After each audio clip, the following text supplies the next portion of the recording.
Mos harrojmë dhjami më mirë është ai dhjami pak i verdh në ngjyrë kremi, sepse ai ka nivel të vitaminës A dhe ka nivel të lartë të vitaminës K2. Ai është dhjami më i mirë. Ka nivelin e acidit stearidik, ka nivelin e vitaminës K2 dhe vitaminës D dhe vitaminës E, po ka dhe nivel të omegës 3. Pra dhjami i deles po flasim, ka një energji për të tretur, pra më saktë për të djegur ndonjë temperaturë shumë të lartë, oksidohet shumë avash dhe jep një energji të lartë metabolike. Pra dhjami i deles është i mirë.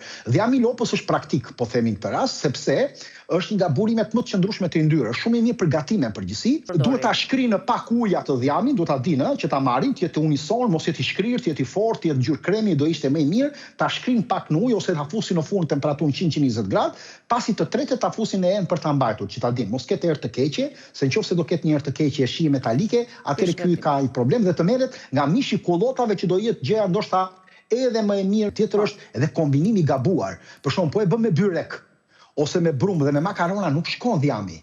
Pra flasim drejt. Dhe nëse ne fusim dhe ëmbëlsira pas dhjamit, ai është shumë e gabuar. Nuk mund të bëjmë baklava me dhjam, sepse nuk shkon, nuk bëhet. Ose qumshin me dhjam, nuk mund ta kombinojmë ose në temperaturë shumë të lartë. Dhe kjo mund të sjellë probleme të oksidimit dhe të dëmtimit.